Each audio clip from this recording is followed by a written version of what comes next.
अस्सलाम वालेकुम। आज का topic exam point of view से बहुत इम्पोर्टेंट है और हमारे टॉपिक का नाम है फाइलेटिक लिनिएज यानी शजरा नस्ब। इस टॉपिक को एक्सप्लेन करने से पहले कुछ इम्पोर्टेंट टर्म्स हैं, उनको डिस्कस कर लेते हैं। पहले फर्स्ट टर्म है एंसेस्टर्स यानी अबाव अजदाद।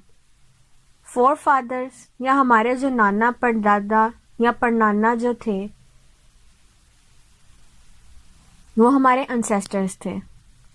सेकंड टर्म है डिसेंडेंट्स। डिसेंडेंट्स का मतलब है बाद में आने वाले, जो कमिंग जनरेशन है वो है डिसेंडेंट्स। जैसे हमारी जो जनरेशन है हम डिसेंडेंट्स हैं। नेक्स्ट टर्म है बायोडाइवर्सिटी। बायो का मतलब है लाइफ और डाइवर्सिटी कहते हैं वैरायटी को। वैरायटी ऑफ लाइफ और organisms on earth is biodiversity. Total biodiversity earth पे अगर हम देखें 2.5 मिलियन स्पीशीज ऑलमोस्ट इस टाइम अर्थ पे हैं। इसकी डिस्ट्रीब्यूशन को अगर हम देखें तो इनमें से कुछ इंसेक्ट्स हैं, उनमें से तकरीबन 53.1% इंसेक्ट्स हैं। कुछ एनिमल्स हैं अदर देन इंसेक्ट्स, उनकी परसेंटेज है 19.9%।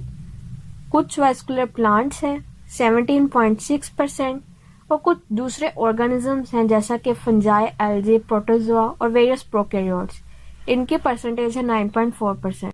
ये तो हो गई बायोडाइवर्सिटी की बात। अब आते हैं फाइलेटिक लिनिएज पे।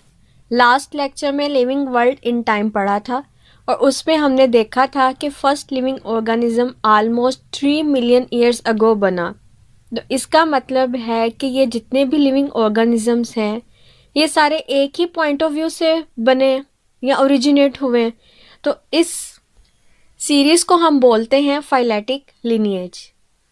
एक ऐसी अनब्रोकन चेन जिसमें हम लिविंग ऑर्गेनिज्म की पूरी सीक्वेंस बनाते हैं from ancestors to descendant.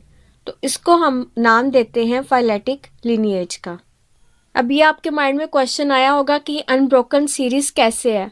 Suppose करें कि अभी एक स्पीशी है, उसका नाम है ई, उसका जो एंसेस्टर था उसका नाम है डी, उसका एंसेस्टर सी और उसका जो एंसेस्टर है बी और उसका एंसेस्टर है ए। जस्ट सपोज करें ये सारी जो आपको नज़र आ रही है ये एक सीक्वेंस है या एक सीरीज़ है।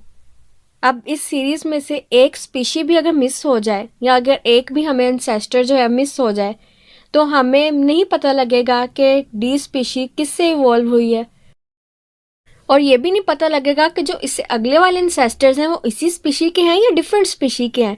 इसीलिए हम इसे बोलते हैं कि अनब्रोकन सीरीज है। साइंटिस्ट का ये मानना है कि almost 5 to 30 million total species हैं इस वक्त अर्थ पे, जिनमें से कुछ अभी इवॉल्व हुई हैं और कुछ अभी होंगी। जैसे जैसे मज़ीद रिसर्च होती जाएगी वैसे वैसे इन और स्पीशीज़ के बारे में पता लगता रहेगा। अब बातें हैं कि फाइलेटिक लिनिएज का बेसिक मैकेनिज्म क्या है। बेसिकली है क्या कि एक स्पीशी दूसरी स्पीशी से इवॉल्व हुई, दूसरी स्पीशी तीसरी से, और इस तरह ये प्रोसेस कंटिन्यू है। कुछ सॉफ्ट बॉडीड ऑर्गेनिजम्स हैं उनका फॉसिल रिकॉर्ड ही नहीं मिला, तो इस वक्त हमारे पास कंप्लीट फॉसिल रिकॉर्ड नहीं है। सॉफ्ट बॉडीड ऑर्गेनिजम्स होने की वजह से वो ज़मीन में ऑर्गेनिजम्स जो थे वो डिज़ोल्व हो गए, इसलिए हमारे पास कंप्लीट रिकॉर्ड नहीं है। लेकिन हमारे पास जो फॉसिल रिकॉर्ड मौजूद है उससे हम अंदाज़ा लगा सकते हैं कि ऑर्गेनिजम्स कैसे कैसे इवॉल्व हुए हैं। This was all about today's lecture. Objective point of view से इस टॉपिक से बहुत सारे क्वेश्चंस पूछे जाते हैं। उम्मीद है कि आपको समझ आ गई होगी। अल्लाह हाफिज़।